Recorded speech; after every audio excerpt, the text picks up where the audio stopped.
Olá, tudo bem? Esse vídeo é o primeiro de uma série de 4 vídeos que eu estou lançando para ajudar as pessoas a entenderem melhor o que são os nossos biomas. Esse assunto é mais interessante, mais detalhado do que ele pode parecer assim à primeira vista. E para não ficar um vídeo muito grande, eu resolvi fazer uma série. E esse é o primeiro vídeo dessa série, dessa playlist, em que eu vou apresentar para você o conceito tradicional de bioma. Essa imagem que você vê aí na tela é uma imagem da biosfera, né? da camada viva da Terra, mostrando a produção de biomassa, de massa de seres vivos, em 1980. Então já dá para ver por aí que existem grandes divisões na Terra. A Terra não é coberta igualmente por seres vivos, né? Por vegetação, que dentro da vegetação estão os animais e tal. Então dá para ver que tem grandes divisões na vegetação da Terra. A vegetação, ela representa 82% aproximadamente da biomassa de toda a biosfera, de todos os seres vivos. E a vegetação, ela também organiza o funcionamento dos ecossistemas. A forma como os ecossistemas vão funcionar é, em grande parte, causada pelo tipo de vegetação que tem ali. Tá? Isso também se aplica aos ambientes aquáticos, tá? Pois a organização física e de vegetação dos ambientes aquáticos é super determinante para como eles vão funcionar. Então, agora, essa organização da vegetação, ela não é simples, ela é complexa. Tá? Se você olhar grandes extensões espaciais, como essa imagem aqui de satélite da América do Sul, você vai ver que tem padrões de vegetação, aí o formato, a cobertura vegetal, ela é bastante complexa. Então, isso nos leva ao conceito tradicional de bioma, que diz o seguinte: biomas são formações vegetais com funcionamento, tipo de funcionamento, e um tipo de estrutura parecido, que pode ser identificado nas maiores escalas espaciais. Ou seja, os biomas a gente identifica em grandes áreas, independente de diferenças florísticas. Isso aqui é fundamental, tá? Ou seja, você identifica o bioma pela estrutura dele, altura, densidade de plantas, tipos de plantas e funcionamento, independente de diferenças florísticas, ou seja, independente de quais espécies de plantas ocorrem ali, tá? Essa é a definição do Glenn Moncrieff, que é um ecólogo sul-africano, publicado numa revista internacional em 2016.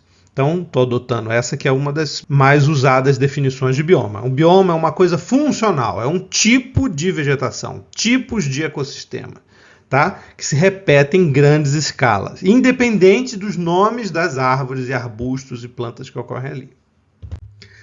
Então, diferentes regiões da Terra vão ter diferentes conjuntos de espécies de plantas. Cada região da Terra que você for, você vai encontrar uma lista diferente de nomes de plantas diferentes, tá? Então, chamam-se diferentes floras. Isso a gente chama de diferenças florísticas. Então, a lista de espécies da África Central é diferente da lista de espécies da Amazônia, que é diferente da lista de espécies de São Paulo, e assim por diante. São diferenças florísticas. Mas o conceito de bioma, ele é mais geral do que isso, porque ele não é baseado em diferenças florísticas. Ele é justamente funcional e não florístico. Tá? Então, a origem desse conceito o conceito foi desenvolvido inicialmente pelo botânico e fitogeógrafo alemão Andreas Schimper, no final do século XIX. Schimper viveu ali entre 1856 e 1901, teve uma vida de bastante aventuras científicas, morreu cedo, mas ele observou, viajando pelo mundo, essas semelhanças. Mesmo que as espécies fossem diferentes, havia semelhanças. Mesmo que as espécies fossem diferentes, havia semelhanças na organização da vegetação de continentes diferentes. Então você vê aqui nessa imagem o mapa de biomas mundial, como foi proposto pelo WWF em 2017. Então repara bem que você tem essas cores, cada cor indica um bioma diferente. Por exemplo, essa cor verde clara indica as florestas tropicais e subtropicais, tá? Então, você tem aqui tanto a Amazônia quanto a Mata Atlântica da mesma cor, a floresta aqui do centro da África também, do sudeste da Ásia também, tá? As florestas temperadas, tá? Que são essas florestas temperadas, que são esse verde escuro aqui, ó, repara que tem tanto no leste dos Estados Unidos, quanto na Europa, quanto na China, Coreia e Japão, entendeu? Então são grandes biomas, no caso são 14 biomas terrestres, que se repetem em várias regiões do planeta. Por que eles se repetem? Porque eles têm as mesmas espécies? Não, são espécies diferentes de animais e plantas. Porém, são grandes tipos de vegetação com a mesma estrutura e um funcionamento parecido. Entendeu? Então aqui você tem aqui não aparece, mas tem manguezais, você tem as florestas tropicais, você vai ter savanas, campos e arbustais, que são essas áreas laranja, tá? Você vai ter ambientes montanhosos, esse amarelo clarinho aqui são campos temperados, né? E esse azul aqui é floresta boreal e taiga, que tem tanto no Canadá, tá vendo? No Alasca, na Escandinávia, aqui Suécia, Finlândia, na Rússia e etc. Então são grandes biomas que se repetem. Aqui são os mesmos biomas, com um detalhe para a América do Sul aqui para nós no Brasil, só para você ter uma ideia. Você tem esse grande bioma que é chamado de campos, savanas e arbustais, juntando Chaco, Cerrado, né? As savanas lá da Venezuela e essa área aqui da Bolívia como um bioma só, né? Você tem as florestas tropicais úmidas, como toda a Amazônia, América Central, Guianas e a Mata Atlântica toda, né? Então repara que é um bioma só, isso aí é um bioma só. Né? Todas essas áreas verdes são um bioma só, essas áreas alaranjadas são um bioma só, né? E você vai ter as florestas secas tropicais, que pegam o que a gente chama de caatinga, ó, e mais uma área aqui chamada Mata dos Cocais, que pega aqui no Maranhão e Piauí, tá vendo? Principalmente Maranhão. Então isso aí é chamado bioma florestas secas tropicais, tá? Então são grandes unidades de ecossistemas, grandes tipos de vegetação que se repetem porque têm as mesmas características e função. Tá? Então você vê que a Mata Atlântica e a Amazônia é o mesmo bioma. Cerrado e Chaco está sendo considerado o mesmo bioma nessa classificação. Né? Toda a Mata dos Cocais, o que a gente chama de caatinga em grande parte, e até uma parte aqui da Bolívia também é floresta seca, que também se repete no Equador um pouquinho, no norte da Venezuela um pouquinho.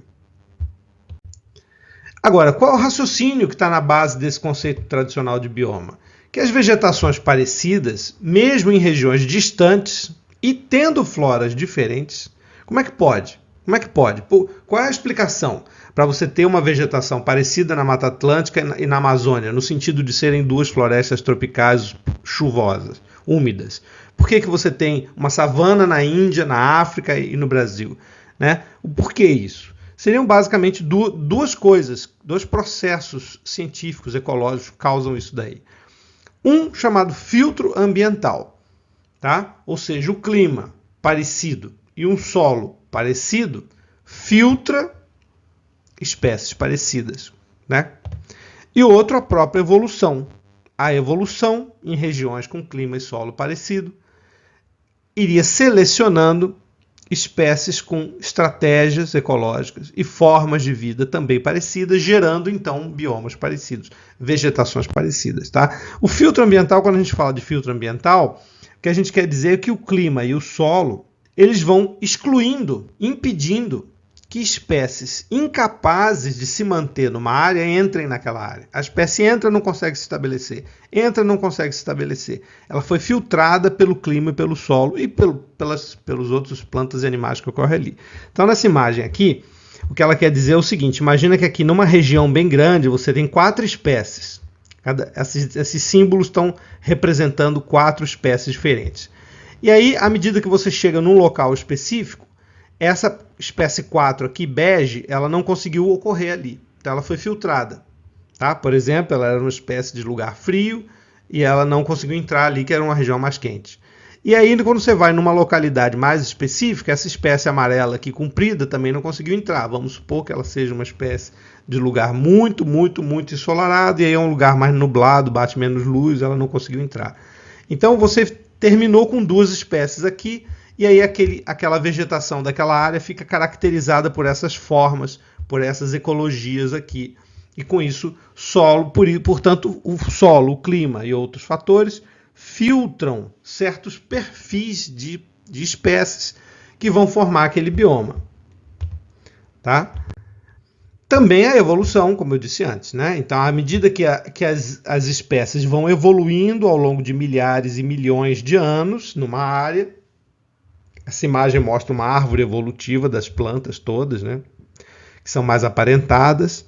Aqui as briófitas, aqui as pteridófitas, licofitas e aqui gimnospermas, angiospermas.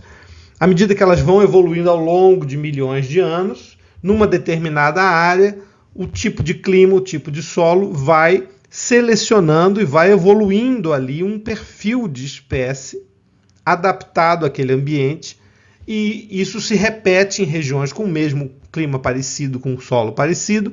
Então você tem regiões diferentes onde evoluíram espécies com características parecidas. Então aqui é um exemplo que a gente chama de convergência funcional, que são organismos que são pouco aparentados, tá?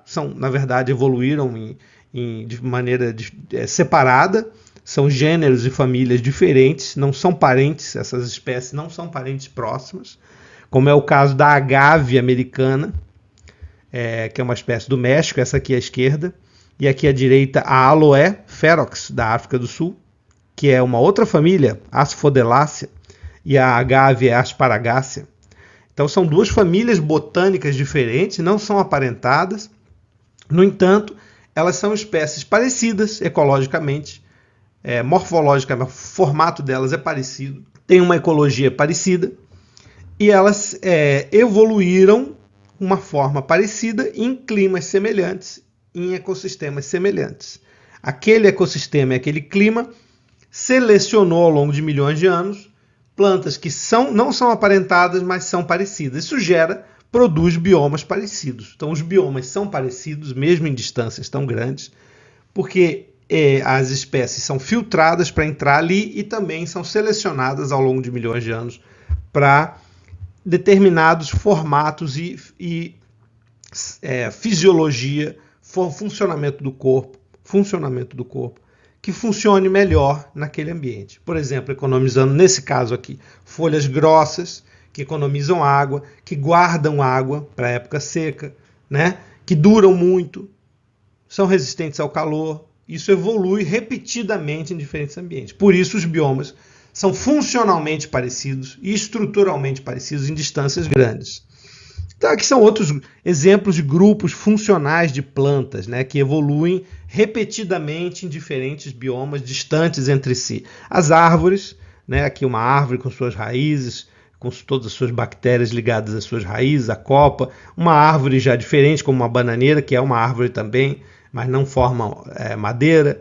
Você tem aqui trepadeiras, né, que evoluem também em regiões diferentes, as plantas herbáceas e aqui à direita os arbustos. São todos grupos funcionais de plantas que são filtrados em ambientes diferentes e para entrar em ambientes diferentes e também evoluem repetidamente nesses diferentes ambientes, dando origem a esses biomas. Aqui é um exemplo de que é possível refinar essa observação aqui com um exemplo de planta herbácea, uma erva, que tenha ou não órgão de armazenamento, como esse bulbo aqui. Então, isso aqui também é uma ecologia que funciona melhor num certo ambiente do que no outro. Os cactos, né? As palmeiras de lugar alagado, palmeiras de lugar úmido, porém não alagado. Todas essas formas de vida, elas evoluem e são filtradas em diferentes ambientes. As próprias araucárias também, né? Araucárias, tipos de pinheiros, pioneiros de vida longa que evoluem em certos ambientes que favorecem aquele tipo de forma de vida e com isso favorece a formação de um certo bioma ali. Tá? Até a perda de folha das árvores também é considerada uma característica funcional que pode ocorrer ou não em certas áreas, certos ambientes, e também dá característica funcional de certos biomas e estrutural. Tá? Então, o bioma é porque aquela característica é filtrada para entrar ali e porque ela evolui ali também. Esses diferentes biomas, eles condicionam a fauna. Então, diferentes faunas vão poder evoluir e serem filtradas em diferentes biomas. Aqui é um exemplo da nossa ema, a ré americana, que é a ema que ocorre no Brasil, na América do Sul. Repare esses pontinhos vermelhos no mapa, indicam a ocorrência de ema sempre nas áreas abertas, no cerrado, basicamente cerrado, pampa do Rio Grande do Sul e também algumas áreas da Caatinga, que são mais abertas. A Caatinga tem algumas áreas de cerrado dentro dela também, às vezes. Então, a fauna, a evolução da fauna ocorre dentro da evolução dos biomas, dos tipos de vegetação. Tá? Uma coisa filtra a outra, uma coisa condiciona a evolução da outra. Tá, agora, que consequências é que tem esse conceito de bioma que é baseado no filtro ambiental e na convergência evolutiva? A consequência principal é que o ambiente que determina as formas das plantas determina também os biomas. Né? Então, não existe nesse conceito tradicional a discussão sobre a história ecológica da biosfera, sobre os biomas. Apesar desse conceito tradicional ele falar que a evolução foi parecida nessas áreas, ele não leva em conta mais detalhes dessa evolução também, né? Então ele diz que foram os tipos de clima que determinam esses biomas, os tipos de solo, a topografia, o relevo, né? E os grupos funcionais vegetais que estão ali sendo selecionados e filtrados e evoluindo ali, né? Então a distribuição dos biomas ela é vista como resultado dos fatores ambientais abióticos físicos, né? Abióticos, físicos e químicos. De maneira, presta atenção nessa palavrona aqui, ó, determinística. Ou seja, a visão tradicional dos biomas ela é meio rígida. Ela acha como se automaticamente tem um tipo de clima, tem um tipo de solo, automaticamente um determinado tipo de vegetação vai se desenvolver ali, tá? Então, a visão tradicional de bioma ela é rígida, tá? Ela é rígida. Ela acha que solo, clima e topografia automaticamente vão resultar em certo tipo de vegetação. E levando em conta aqui que, no caso, o relevo vai modificar o clima, né? Então, aqui essa figura mostra um exemplo do Planalto da Borborema, no Nordeste brasileiro, em que ele fica aqui, ele começa no Rio Grande do Norte, atravessa a Paraíba, alguns estados do Nordeste, próximo do litoral, e a chuva que vem do mar, ela é retida pelo lado leste do Planalto, fica mais seco depois do Planalto, fica úmido antes do Planalto, né? Então está mostrando aqui essa nuvenzinha chovendo, tá vendo? O vento úmido vem aqui, depois o vento seco para lá. Ou seja, o clima é modificado pelo relevo em cada região, tá? E isso vai determinar, segundo a visão tradicional de bioma, automaticamente os tipos de vegetação. Aqui é um mapa de climas do planeta, realmente, claro que os climas coincidem muito com os biomas, né? Então os biomas são muito resultado dos climas em grande parte, dá para ver aqui, né? Os climas vermelho é deserto, esses graus de azul são graus de chuva e seca. E aí também levou a outras divisões. Então, alguns estudiosos dividiram os biomas do mundo simplesmente com base no clima. Como Holdridge, em 1947, criou as chamadas zonas de vida. Ele dividiu o planeta em zonas de vida. Então, aqui à esquerda foi a evaporação, à direita a chuva, nesse triângulo, e embaixo os tipos de clima. Né? Superárido, perárido, árido, semiárido, subúmido, úmido, perúmido, superúmido. Então você vai tendo aqui esses hexágonos, essas casinhas de abelha, coloridas de acordo com se é mais seco ou se é mais chuvoso, e também de acordo com a altitude, aqui, ó, se é alpino, subalpino, montano, e se vai ficando frio ou não. Então, combinando chuva, seca, altitude, que é a topografia, e temperatura, ele dividiu o mundo em tipos de clima, e cada tipo de clima era uma zona de vida, portanto, um bioma. Era uma divisão. Automaticamente, o clima automaticamente produz o bioma. Aqui também outro exemplo, que é do Whittaker, de 1962, esse gráfico é muito famoso também, que você tem no eixo X aqui a temperatura indo desde o frio até o quente, no eixo Y a chuva, né, indo desde seco até chuvoso, e você tem aqui essas áreas coloridas mostrando as diferentes biomas, né? A tundra, esse azul clarinho, verde escuro, floresta tropical chuvosa, e verde mais claro, floresta temperada. Esse laranja aqui é um arbustal mais seco, tá? Então você divide os biomas do mundo, os grandes tipos de vegetação, automaticamente com base no clima. É uma consequência da visão tradicional de bioma.